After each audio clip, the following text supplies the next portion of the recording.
Então, é um prazer e uma alegria muito grande.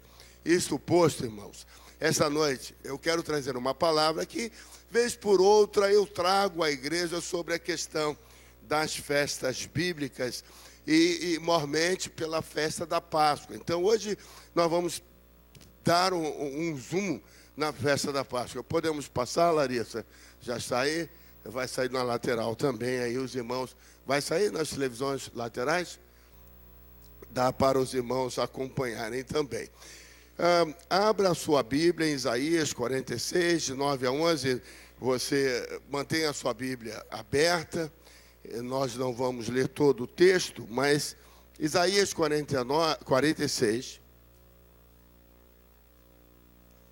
versículos de 9 a 11, ele fala sobre isso que está escrito aí. Os irmãos estão vendo? Tá. Nosso Deus é um Deus que conhece o fim desde o início, e não há ninguém como Ele. É isso que está registrado lá no livro de Isaías. Por isso que nós estamos falando hoje como sendo um encontro marcado com o Senhor, as festas bíblicas. Isso faz parte de uma agenda profética de Deus. As profecias na Bíblia, elas apontam para dois temas principais. Você está vendo aí, o primeiro tema, que já está concluído, é a primeira vinda de Jesus, o Messias. Hoje pela manhã, a missionária Miriam Zanutti estava falando sobre isso.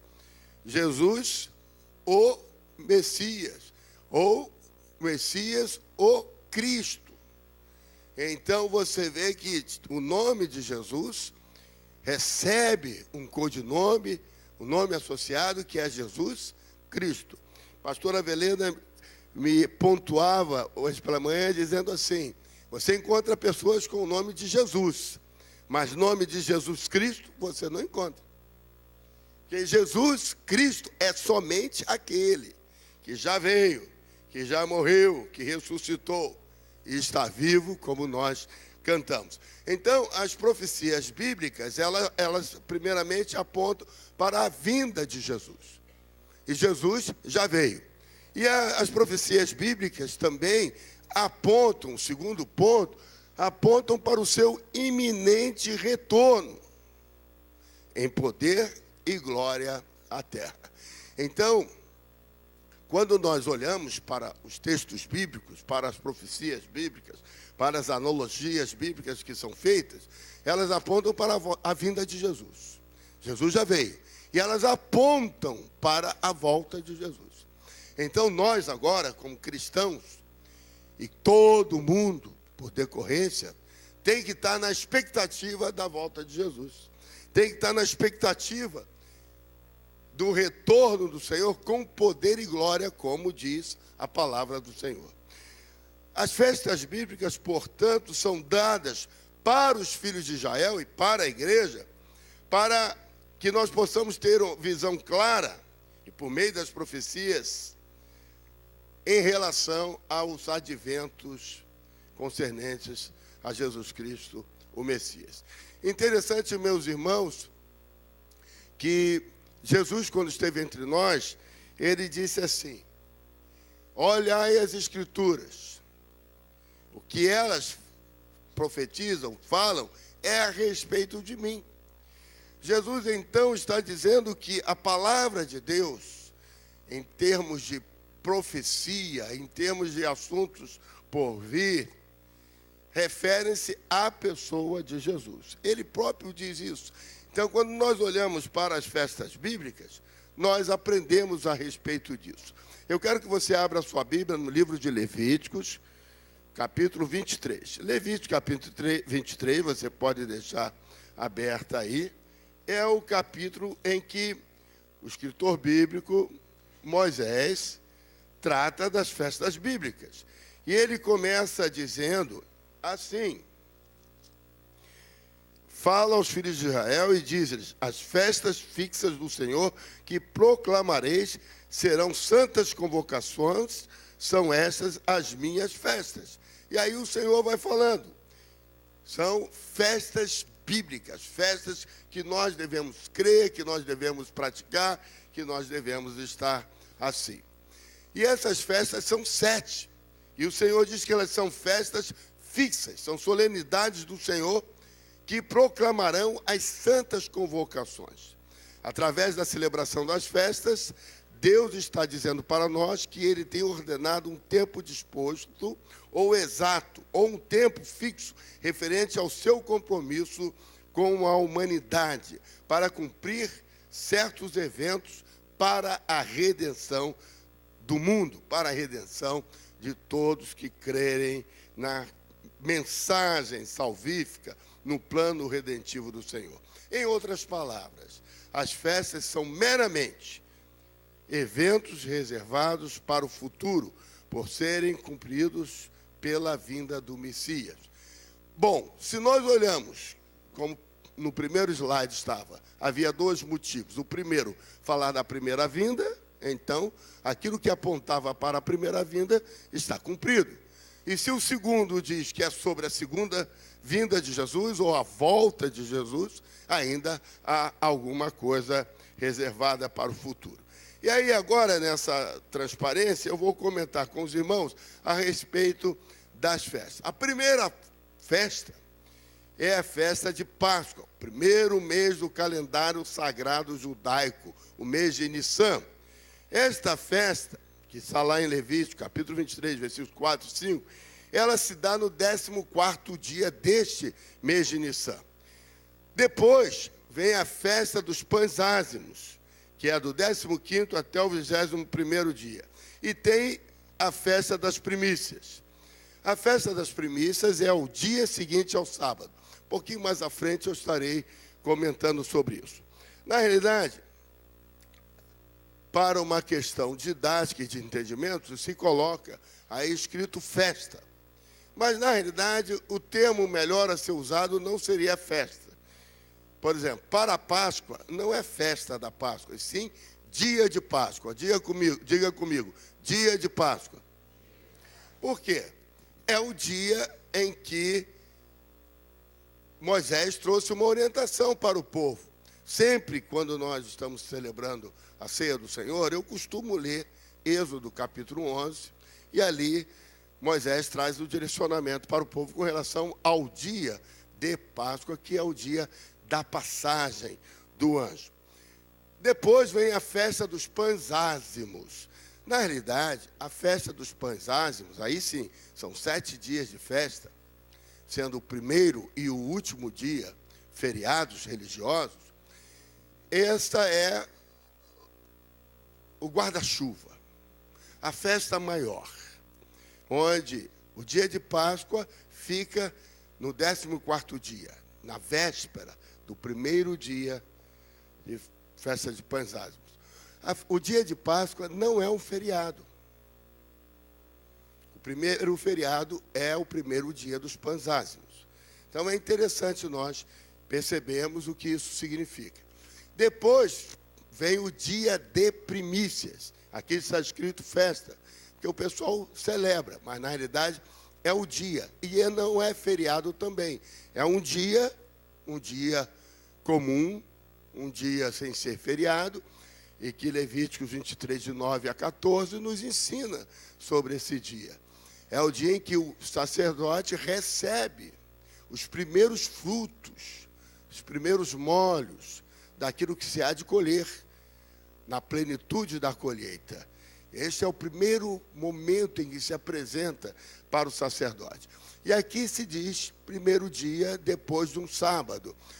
O sábado, para nós entendermos, é todo feriado religioso, inclusive o 7º dia da semana. Todo Shabat é um feriado religioso. O sábado, o 7º dia da semana, para o judeu, é um feriado religioso. Então, às vezes nós nos confundimos. Quando se fala do sábado, para nós em português traduzido como sábado, em outros idiomas não é traduzido como sábado, e sim eles mantêm a expressão bíblica de Shabat, que é o sábado, que é o o feriado religioso. E aí nós devemos entender que este dia que ele está falando aqui, independentemente de onde cair o 15º dia, se o 15º dia cair numa segunda-feira, cair numa terça-feira, ele será feriado. Mas o dia seguinte, que é o dia de primícia, não será feriado. Mas também não veio depois do 7º dia da semana. É um dia após o 15º dia. Então, isso posto, nós aprendemos também que a segunda grande festa é o dia de Pentecostes. É um feriado, mas é um dia de Pentecostes, no terceiro mês, o mês de Sivan. Nesse dia, que é a festa de Pentecostes, ou a festa da semana, que se dá 49 dias após o dia de primícias, por isso que é Pentes de 50, na realidade, ele é o 50º dia, 49 dias após o dia de primícias. E esse dia é importante, deixa eu voltar só um instantinho aqui, porque esse dia, 3 meses após o dia de Páscoa, ele se deu quando Moisés entregou as tábuas da lei, os mandamentos para o povo, lá no Monte Sinai. Mas também, depois nós aprendemos em Atos capítulo 2, foi quando Pedro, tomando a palavra, no dia de Pentecostes, diz: este é o dia em que Joel profetizou, que haveria o derramamento do Espírito sobre toda a carne. E ali, então, nós começamos a grande colheita, que se estende. Veja, o dia de Pentecostes, que é o terceiro mês, e aí você já começa a colheita. O dia de primícias se apresenta o primeiro molho dos frutos que se hão de colher. Em Pentecostes, você já começa a apresentar a colheita, mas o início da colheita, que vai durar até o 7º mês. E o 7º mês é a festa de tabernáculos, que aí é a plenitude da colheita. Então, veja, se as festas são proféticas, se Pentecostes já aconteceu, conforme registrado em Atos capítulo 2, nós estamos vivendo o período de Pentecostes e aguardando o 7º mês, que é tabernáculos. E tabernáculos é a plenitude da colheita, o final da colheita, a grande colheita, a abundância da colheita. Então, profeticamente, nós estamos vivendo o período de Pentecostes, o Espírito Santo derramado sobre a igreja e sobre toda a carne, para convencer o homem do pecado, do juízo e da justiça de Deus, e estamos aguardando Pentecostes.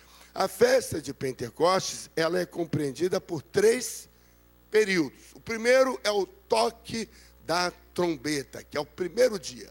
Na realidade, é Rosh Hashanah, que para o judeu atual significa o dia de ano novo. Quando eles vieram do cativeiro babilônico e voltaram, para eles se iniciou uma nova época. E essa nova época é o calendário civil que o povo judeu usa hoje em dia, é o ano novo deles, que coincide com a toque da trombeta, que é Rosh Hashanah, que significa cabeça de ano, ano novo. E nesse toque da trombeta, em tabernáculos, é o prenúncio de um lembrete do povo quando viveu no deserto, em cabanas. Quando nós estivemos pela primeira vez em Israel, na caravana da igreja, eu fiz questão de que coincidisse com a festa de tabernáculos. E nós participamos da abertura da festa de tabernáculos no deserto. E foi muito interessante, muito bonito, foi tremendo nós estarmos ali. E quando nós entramos dentro de Jerusalém, durante o período da festa, nós percebemos nas casas, nos apartamentos, inclusive no hotel em que nós ficamos hospedados, nós tínhamos as refeições numa expansão do hotel que estava coberta como se fosse uma cabana. Então, nesse período, o judeu traz para dentro da sua casa uma cabana, uma tenda, e ali a família participa, lembrando do período em que o povo saía do Egito, peregrinava pelo deserto, morando em cabanas, em barracas, e com isso eles se lembram do período de dor, de sofrimento e agradecem a Deus. Portanto, essa festa ela é composta de 3 períodos. O primeiro é o dia das trombetas, depois tem o dia da expiação, que é o único dia que para o povo judeu ele é um jejum de 24 horas. E toda a nação jejua. É um jejum nacional. Seja ele judeu ortodoxo ou não, seja ele crente assim, um judeu crente, devoto ou não, todo o povo. Tanto é que a famosa Guerra dos 6 Dias iniciou-se com esse período de jejum. Eles atacaram os inimigos, atacaram o povo de Israel, os soldados estavam em jejum, participando desse dia da expiação. Agora, qual é a importância desse dia da expiação? A importância dele é que é um prenúncio, é um dia profético da expiação dos nossos pecados. E era o dia em que o sumo sacerdote entrava uma vez por ano no Santíssimo Lugar para levar os pecados do povo e receber o perdão do Senhor. É muito interessante isso. Hoje nós não vamos pregar sobre tabernáculos. Quando nós estivemos aqui no Templo de Salomão, em São Paulo, há uma explicação muito interessante sobre isso. E aprendemos muito ali sobre esse dia da expiação, como que o sacerdote ficava, como era feito, e como que Deus sinalizava ter aceito e vindo o perdão para o povo naquele período. Então, significa o dia do sofrimento, o dia da expiação. E a terceira é uma semana de festejo, quando o povo vive em tabernáculos, nas tendas, como já havia lhes falado. E as festas, elas são separadas em 2 grandes blocos, a festa da primavera e a festa do outono. Então, quando vencido o inverno e a terra começa a florescer, os frutos começam a aparecer. Por isso que a primeira festa, Páscoa e Pentecostes, são as festas ali daquele período que começa em março e vai até junho. Depois vem as festas de outono. As festas de outono são o final do período, quando a colheita está terminando. Então, temos aí 4, 5 meses de colheita abundante, e no finalzinho do período de outono, a terra está se preparando para o inverno e o descanso do inverno. E aí temos as festas de tabernáculos. Esse quadro que os irmãos estão vendo aí é um resumo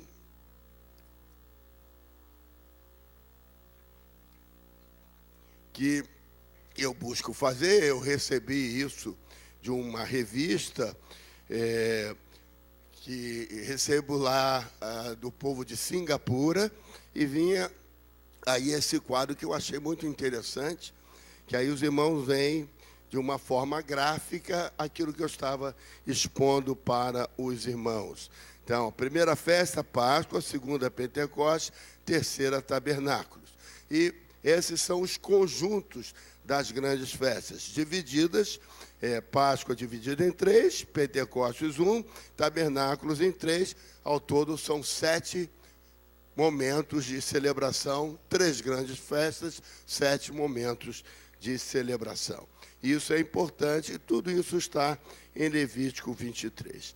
Aí, irmãos, como hoje nós vamos focar na Páscoa, veja como é importante nós olharmos para isso. Eu quero que você abra a sua Bíblia lá em João, capítulo 1, verso 29. O irmão já me ouviu citar isso várias vezes, mas é bom que nós saibamos esse versículo e o saibamos principalmente de cor. Capítulo 1 de João,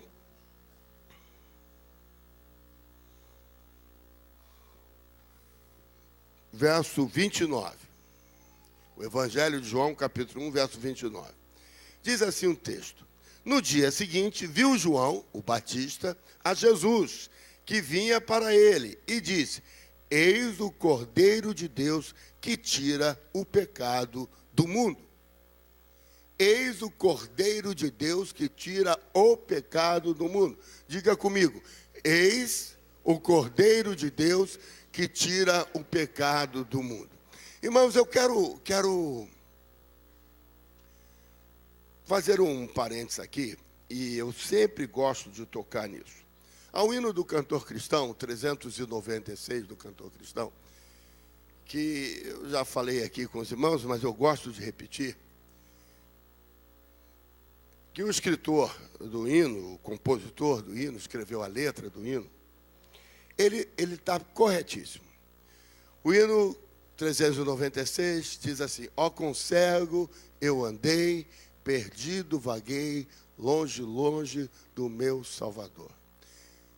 Até que um dia eu vi... Não, vamos cantar que a gente se lembra da letra, né? Ó com cego eu andei, perdido vaguei, longe, longe do meu Salvador.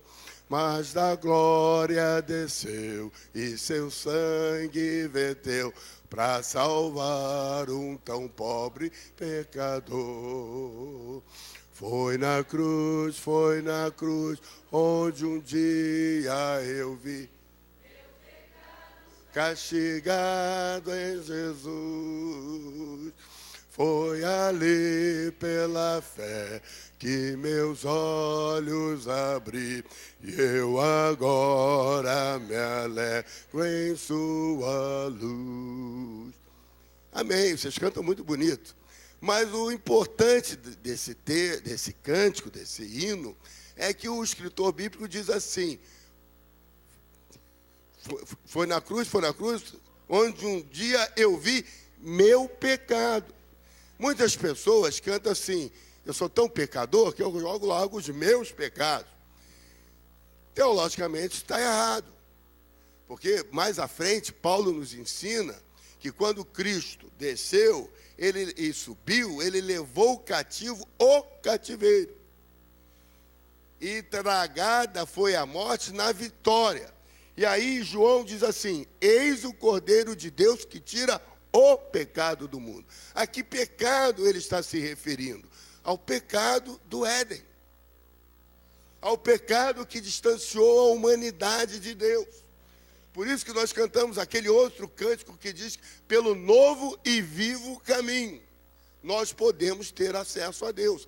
Este novo e vivo caminho foi inaugurado por Jesus no dia de Páscoa, quando ele estava aqui completando o seu ministério.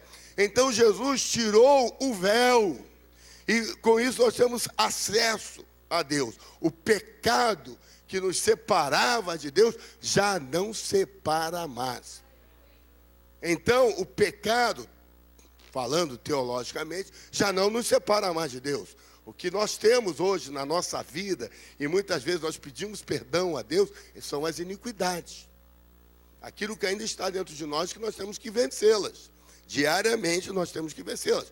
Paulo, o apóstolo, diz: maldito o homem que sou, quem me livrará do corpo desta morte? O bem que eu quero fazer, este não faço. O mal que eu não quero, este eu faço. Isso nós chamamos de iniquidade. São os erros, desatinos, aquilo que fazemos que não deveríamos fazer. Mas a Páscoa, meus irmãos, ela representa esse momento aqui. Quando lá no Egito, e aí você vê o Cordeiro, você vê o mar se abrindo, e mais à frente você vê Cristo crucificado entre os dois salteadores, Moisés foi orientado por Deus para que ele fizesse um ato profético. E disse para Moisés: Moisés, diz ao povo para que no 10º dia escolha um cordeiro sem mancha, sem mácula, nada, novinho, pequenininho, por isso que é cordeiro. Cordeiro é o filhotinho da ovelha. Da ovelha, porque pode ser do bode também, né? Mas da ovelha. Tanto que lá, do cabrito, né? Tanto que lá, quando o Isaac foi ser imolado, Abraão pegou o cordeiro, porque o cordeiro já tinha, na Bíblia está escrito cabrito, porque o cabrito já tem chifre, e o chifre tinha prendido o cabrito no arbusto. Mas, quando Moisés institui a Páscoa lá no Egito, ele fala o cordeiro, tenro. E eles dizem, separe no 10º dia, e no 14º, na viradinha do dia, você deve, então, imolar, matar, pegar o sangue, manchar os umbrais das portas e comer todo o cordeiro assado para a família. E se o cordeiro for grande demais para a família, convide outros. E aquilo será o dia da passagem, porque o anjo da morte passará, mas na casa em que estiver o símbolo, a marca, o sangue, o anjo passará por cima. E aí o Senhor diz para Moisés, esta é a Páscoa, Pessach, que significa passagem, livramento, passagem do anjo da morte por cima. E você que conhece a história sabe que no primeiro dia de Pães Ázimos, quando o povo acordou, todos os primogênitos dos egípcios estavam mortos, mas nenhum primogênito do povo de Israel havia se perdido. Por quê? Porque obedeceram, cumpriram o ato profético e então aqueles cordeiros pagaram o preço da salvação. Isso era um ato profético. E Moisés diz para o povo assim, fazer isto por gerações, fazer isso perpetuamente. Quando Jesus vem, João Batista diz para os seus discípulos, quando vê Jesus vindo ao seu encontro, e Jesus queria ser batizado por João, João diz assim para eles, eis o Cordeiro de Deus, que tira o pecado do mundo. Então vejam, irmãos, quando eu falo ato profético, porque lá no Egito, eles fizeram um ato profetizando a respeito da vinda de Jesus. Por isso que as festas são proféticas a respeito da vinda de Jesus. Quando Jesus veio e morreu, você está vendo ali a cruz, João havia dito, este é o Cordeiro. E aí o ato profético se torna não mais um ato profético, mas uma realidade profética. E Jesus de fato morre e o seu sangue é derramado, e todo aquele que o recebe, o sangue dele nos protege. O anjo da morte não nos ceifará mais. Por isso que em Romanos, no capítulo 8, e 1 Coríntios, capítulo 15, Paulo escrevendo diz, ó morte, onde está o teu aguilhão? Tragada a morte, foi a morte na vitória. Não há mais condenação. Nós estamos livres por causa do sangue de Jesus, que nos purifica de todo pecado. Glória a Deus. É isto que a Páscoa significa. Portanto, irmãos, quando nós olhamos para isso, nós entendemos que a Páscoa já se completou. E é interessante isso, irmãos. Deixa eu trazer tudo aqui para os irmãos verem esse negócio de que é descortinando. Irmão Renato, ficou bonito isso lá para a nossa turma, né? O Renato nos abrilhantou com essa apresentação e nós usamos ela lá na classe preparatória para batismo e também dos irmãos que vêm de outras igrejas para entenderem, conhecerem o nosso entendimento sobre Páscoa e sobre as festas bíblicas. A Páscoa é o dia em que Jesus morreu. E por anos as tradições religiosas têm nos dado um entendimento errado sobre o dia da morte de Jesus. Mas, diferentemente do Natal, a Páscoa está certa. Embora nós festejemos a Páscoa no dia biblicamente errado. Nós deveríamos seguir o calendário hebraico, o calendário dos judeus. A festa, o dia de Páscoa aconteceu de terça para quarta-feira. O dia de primícias aconteceu na quinta-feira. E hoje nós estamos vivendo a festa de Pães Ázimos. Mas nós seguimos o calendário da Igreja Católica. E o dia de Páscoa, ele é marcado 40 dias após a quarta-feira de cinza, que é chamado de quarentena, para as pessoas se purificarem do pecado que cometeram durante os dias de folia, de carnaval. Então, na quarta-feira de cinza é o marco, daí se contam 40 dias para se marcar o dia de Páscoa, o que é uma aberração. É uma aberração porque se aceitam os pecados do carnaval, e aí você tem uma quarentena, você não, que você já é livre disso. Mas as pessoas têm um período de purificação dos pecados. Então, por que nós dizemos que esse é um dia errado? Por esta razão e também por fixar como sendo uma sexta-feira. Na realidade, não foi numa sexta-feira, mas a palavra de Deus não diz que Jesus morreu numa sexta-feira, mas sim na véspera de um sábado. E esse sábado nós já entendemos que é um dia de feriado religioso. Então nós vamos entender isso. Aqui diz que o dia para os judeus inicia-se no pôr do sol de um determinado dia e termina no pôr do sol do outro. O Shabat, e aí você vê a última frase ali, é o dia de descanso ou feriado religioso. Então, nenhuma obra nós podemos fazer no sábado, mas é um dia para adorar. Nós não trabalhamos, não é para ficar em casa, ou nem para assistir futebol, nem para brincar. É um dia para adorar o Senhor. E aí eu vou fazer aqui, vou até jogar rápido para os irmãos. Vocês estão entendendo? Estão acompanharam, né? Tudo que foi jogando aí, vocês acompanharam tudo.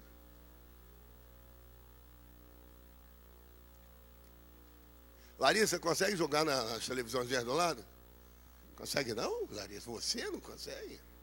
Puxa, a minha esperança era que a Larissa conseguisse. Para os irmãos conseguirem ver melhor, né? Se apagar a luz fica bom? Melhorou. Se apagar todas as luzes, piora. Olha só, irmãos, o que a gente está vendo ali? Na realidade, esse quadro pode não estar exato. Há uma possibilidade de não estar exato. Mas o que eu quero mostrar com as setas vermelhas ali são os 3 dias.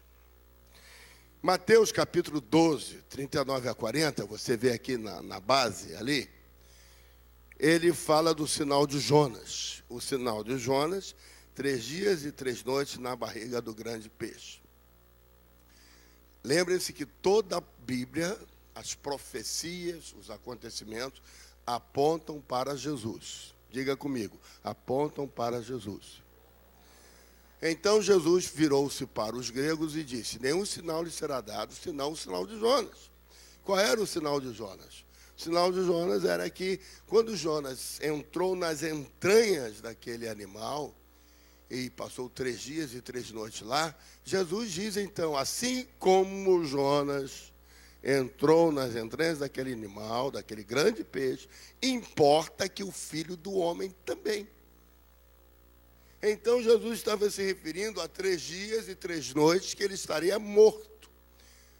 Porque Jonas foi protegido pelo Espírito Santo de Deus, pelo grande peixe lá dentro, mas teoricamente morrera. Que entrar num grande peixe, ficar 3 dias lá, os marinheiros disseram: morreu, não precisa nem mandar ninguém procurar, porque o grande peixe comeu. Mas ele depois foi vomitado numa praia e prosseguiu no seu ministério. Uma ressurreição, se podemos dizer assim, quando ele foi vomitado. Jesus diz: olha, esse é o sinal de Jonas. E aí, irmãos, hoje pela manhã, a irmã Miriam pregava exatamente no texto que precede esse momento, quando Jesus vai para o Getsemane e ali ele sofre. E ele começa a sofrer e a chorar e a ter aquela ânsia, aquela suar lágrimas de sangue e a sofrer por causa da expectativa, do sofrimento, da crucificação, do martírio de Jesus. Então, quando nós olhamos para isso aqui, esta aqui é uma busca, está dando um entendimento aos 3 dias e às 3 noites. Véspera de um sábado, véspera de um dia que seria um feriado religioso. Portanto, se considerarmos os escritos bíblicos no livro de João e nos demais, nós vamos que pode ser na terça ou quarta-feira. Era o dia de Páscoa. Jesus então se reúne com os seus discípulos.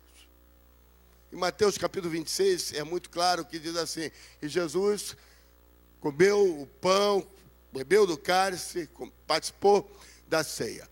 Vejam, isto aqui é um jantar. Lembram-se que Moisés orienta o povo: ó, comam o cordeiro. Então, os preparativos, Pedro vira para Jesus e diz assim: onde queres que façamos os preparativos para a Páscoa? E Jesus: vai para a cidade, um homem vai te mostrar onde é. E eles fizeram, e comeram. Só que durante esse jantar, na ordem do jantar, aquele que é o anfitrião, ele tem 4 cálices que ele vai bebendo, e o povo bebe com ele, 4 cálices de vinho, e vão citando salmos e cantando hinos, cantando. O povo judeu gosta muito de cantar. E aí, então, no terceiro cálice, antes de bebê-lo, Jesus diz assim: pega o pão, e nessa cerimônia do jantar, existem 3 pães: o pão de Abraão, o pão de Isaque e o pão de Jacó. Jesus pega o pão de Isaque e diz assim: este é o meu corpo. Jesus então está se referindo ao sacrifício que Abraão iria fazer com seu filho Isaque lá no Monte Moriá. Lembra-se de domingo passado, quando eu trazia aqui para os irmãos as figuras, dizia: olha, o Monte Moriá e tal. E aí, quando Abraão ia imolar, brada do céu e diz: não faças mal, porque o cordeiro Deus já providenciou. E aí Jesus diz agora, atrás da revelação: eu sou o cordeiro. Este é o meu corpo, não aquele que seria imolado pelo pai Abraão, mas este é o meu corpo. E parte e dá para os seus discípulos. Depois ele pega o cálice, e esse cálice é o cálice da redenção. Deuteronômio capítulo 6 nos ensina 4 coisas que vai salvar, libertar, redimir e trazer alegria. Então, o cálice da redenção é o terceiro cálice. Jesus pega, após dizer que o corpo dele era aquele pão, ele diz: este cálice é o sangue, meu sangue, vertido por vós. Fazer isto em memória de mim. E ele dá o cálice para os seus discípulos e diz: este é o meu sangue. Este é um elemento interessante, porque até então eles comiam o cordeiro, mas o sangue não. O sangue não, o sangue era jogado fora, só foi untado às portas lá no Egito. Mas depois não. Agora Jesus traz a figura do sangue.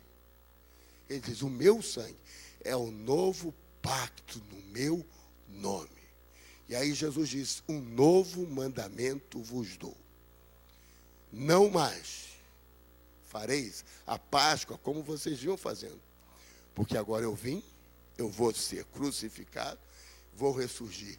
Eu agora vou partir para o céu e vocês vão continuar. E agora vocês vão fazer este momento em memória de mim.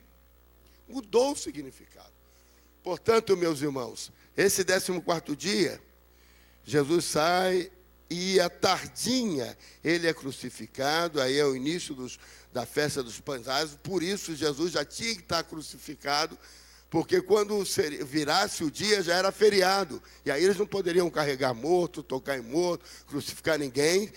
Depois passa primeiro dia para sexta-feira, que é um dia comum, e aí vem o sábado, o 7º dia da semana, também não se faz nada.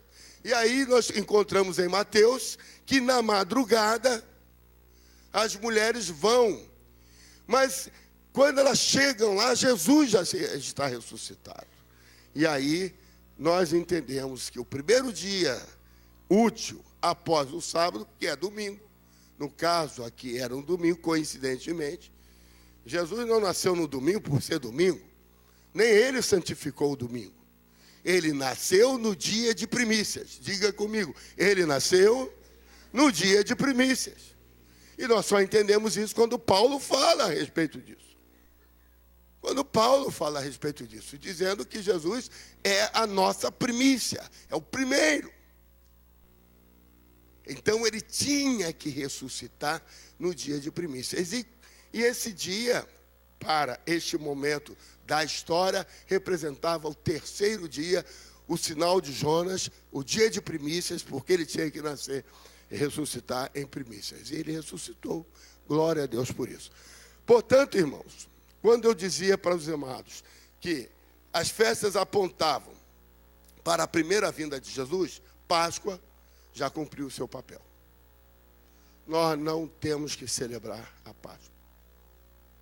Ah, pastor, eu gosto tanto do ovinho de Páscoa. Você ouviu ou citar o ovinho de Páscoa? Na sua Bíblia tem ovinho de Páscoa? Tem, irmão. Se tiver, me mostra. Nós não temos que celebrar. Ah, pastor, mas... Olha, irmãos, é o seguinte. Lembrar não tira pedaço. Podemos, a história é sempre profética, estamos ensinando, você está tendo um conhecimento, está entendendo. Mas o importante mesmo, nós entendemos que profeticamente esta festa já está completada. Tanto é que na cruz do Calvário, quando Jesus entrega o seu Espírito a Deus, completando o que diz Eclesiastes capítulo 12, verso 7, e o Espírito volte a Deus que o deu, Jesus entrega, ele diz assim, Pai, em tuas mãos entrego o meu Espírito. Ato contínuo, Jesus diz o quê? Está consumado, está feito. O que está consumado? A morte vicária, a morte substitutiva. O Cordeiro de Deus que tira o pecado do mundo morreu, vai ser sepultado e vai ressurgir ao terceiro dia. Portanto, o sinal de Jonas está completo. A Páscoa profética lá do Egito está completada e ele diz, o novo mandamento eu vos dou. Por isso que nós celebramos a ceia do Senhor. Porque a ceia do Senhor é o mandamento que Jesus deixou para nós fazermos. Vamos comer do pão e bebermos do cálice, lembrando do sacrifício e da morte vicária de Jesus. Então, irmãos, fechando aqui, cumprimento profético das festas da primavera, na festa dos pães ázimos, Jesus, o puro pão da vida, João capítulo 6, verso 51, o pão que desceu do céu, encontrava-se sepultado de acordo com as Escrituras. Paulo, então, escrevendo aos Coríntios, no capítulo 15, verso 4, ele diz que Jesus estava sepultado, mas ressurgiu. E é isso que é importante. E no dia de primícias, Jesus ressuscita. Aí eu quero que você leia comigo 1 Coríntios, capítulo 15, o verso 20.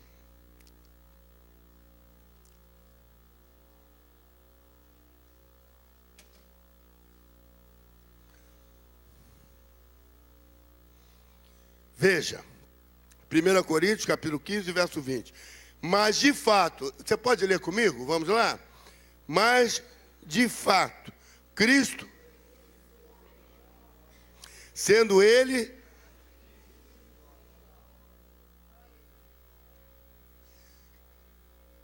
mas na realidade, de fato, Cristo ressuscitou, sendo feito Ele a primícia dos que dormem. Você pode dizer assim, aleluia. Por isso que Jesus ressuscitou ao terceiro dia, porque ele tinha que ressuscitar no dia de primícias. Ele tinha que ressuscitar para nos trazer a vida, nos trazer o significado, nos livrar da morte, nos livrar do castigo eterno. E agora nós estamos pode tirar, Larissa, estamos salvos, livres e temos plena paz e comunhão com Deus. Eu e você temos plena paz e comunhão com Deus. Você está feliz por saber disso? Irmãos, nós vivemos uma época tão difícil, quando os costumes estão sendo deturpados. Nós vivemos uma época tão difícil, quando as pessoas estão querendo substituir as coisas. Por isso que você vê trazer o conceito agora, não agora, mas de muitos anos, dos ovos de Páscoa, disso, daquilo, que não tem nada a ver. Mas é uma prática e muitos ficam correndo atrás dos ovinhos e que além de engordar é muito gostoso, mas não é bíblico, não tem valor profético nenhum. Mas a verdade da morte e ressurreição de Jesus nem sequer é citada, não passa. A igreja tem um papel fundamental. Nós somos os profetas de hoje, irmãos. Nós temos que ter essa coragem de profetizar que Jesus já veio e que Ele vai voltar. Ele vai voltar. Quero que você fique de pé. E nós vamos cantar um hino do cantor cristão. O hino de número 99 do cantor cristão, que diz assim: eis morto Salvador. É esse, não é? 99. Na sepultura, mas com poder, vigor, ressuscitou. Você pode dar glória a Deus? Quando a primeira estrofe começa dizendo assim, eis morto, até o andamento é um andamento triste. Aí eu falava com o pastor Felipe, vamos cantar esse hino. Aí ele disse, se eu for trazer esse hino para o louvor, eu vou mudar o andamento. Aí eu falei, Felipe, olha só, pastor Felipe, não dá. Porque é para trazer mesmo essa confrontação. Eis morto Salvador. Mas quando entra no estribilho diz, mas da cantura saiu. Aí é glória, é alegria, é vigor. Você pode aplaudir o Senhor por isso? Amém? Já achamos a letra, Larissa? Eis morto Salvador. Tá certo, Tom? Eis morto Salvador na sepultura, mas com poder, vigor, ressuscitou. Levante a sua mão e diga: da sepultura saiu, com triunfo e glória ressurgiu. Ressurgiu, vencendo a morte e seu poder. Pode agora a todos vida conceder. Ressurgiu, ressurgiu, aleluia, ressurgiu. Tomaram precaução, puseram guardas, rolaram uma pedra, selaram a pedra, mas tudo foi em vão. Mas tudo foi em vão Para o deter, para o reter. A sepultura saiu, com triunfo e glória ressurgiu. Ressurgiu, vencendo a morte e seu poder. Pode agora a todos vida conceder. Ressurgiu, ressurgiu, aleluia, ressurgiu. A morte conquistou com grande glória. Oh, graças alcançou vida eterna, vida eterna. Da sepultura saiu, com triunfo e glória ressurgiu. Ressurgiu, venceu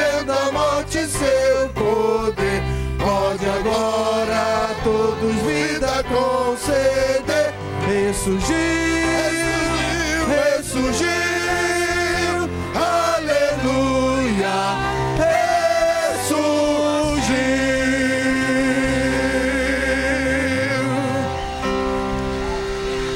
Glória a Deus. Aleluia, ressurgiu. Feche os seus olhos, meu irmão, minha irmã.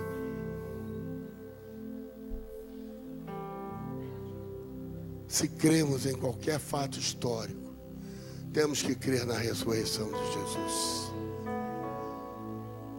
Temos que crer que a morte não teve poder. E assim como ele ressurgiu, sendo o primeiro, nós também ressuscitaremos.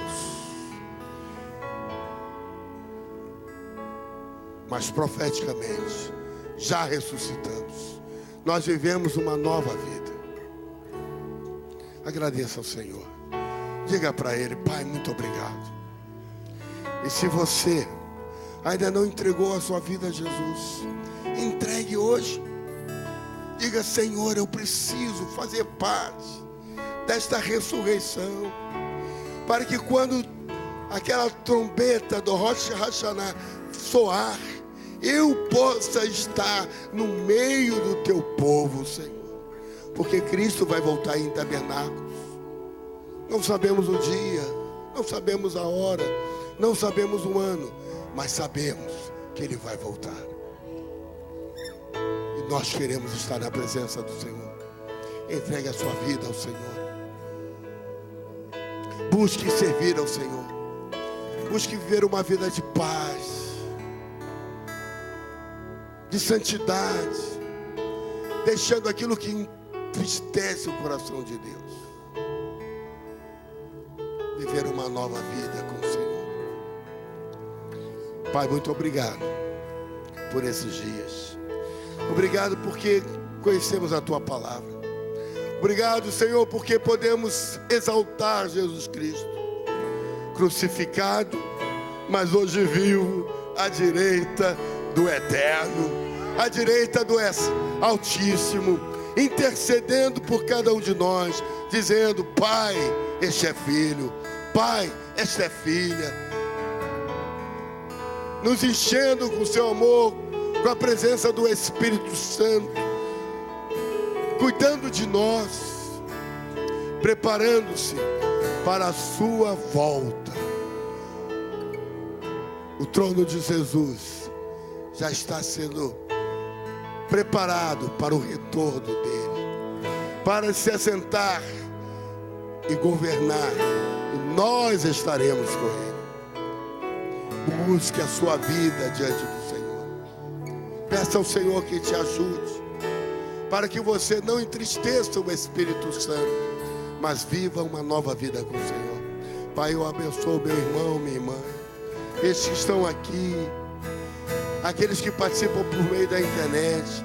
Eu oro pelos pedidos de oração, e eu declaro que o amor de Deus, a graça salvadora de Jesus Cristo ressurreto, e a consolação do Espírito que foi derramado em Pentecostes e que está pleno sobre as nossas vidas, seja assim, Senhor, desde agora e para todos sempre. Amém e amém. Graça e paz, queridos. Deus nos abençoe.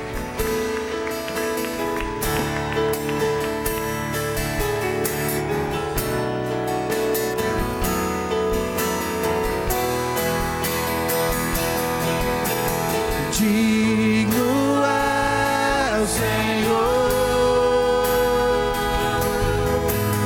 sobre o trono está, soberano Criador, vou sempre te adorar, elevo minhas mãos ao Cristo que venceu, Cordeiro de Deus, morreu por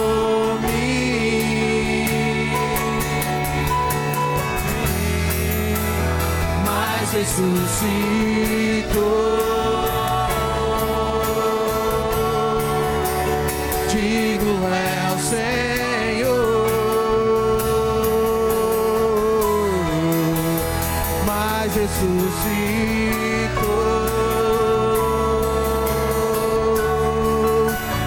Digno é o Senhor,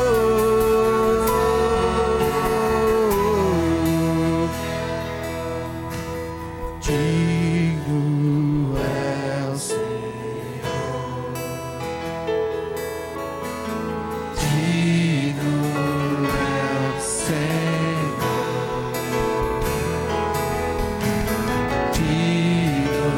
é o Senhor, digno é o Senhor, digno é o Senhor, digno é o Senhor, ai Jesus, digno é o Senhor, digno é o Senhor, digno é o Senhor, digno é o Senhor, sobre o trono está,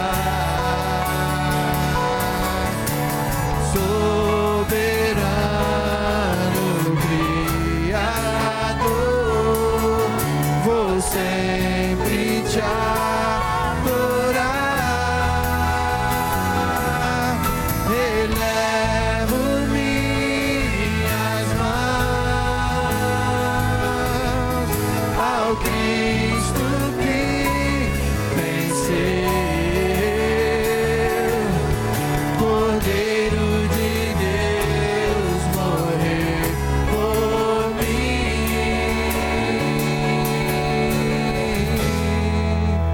mas ressuscitou.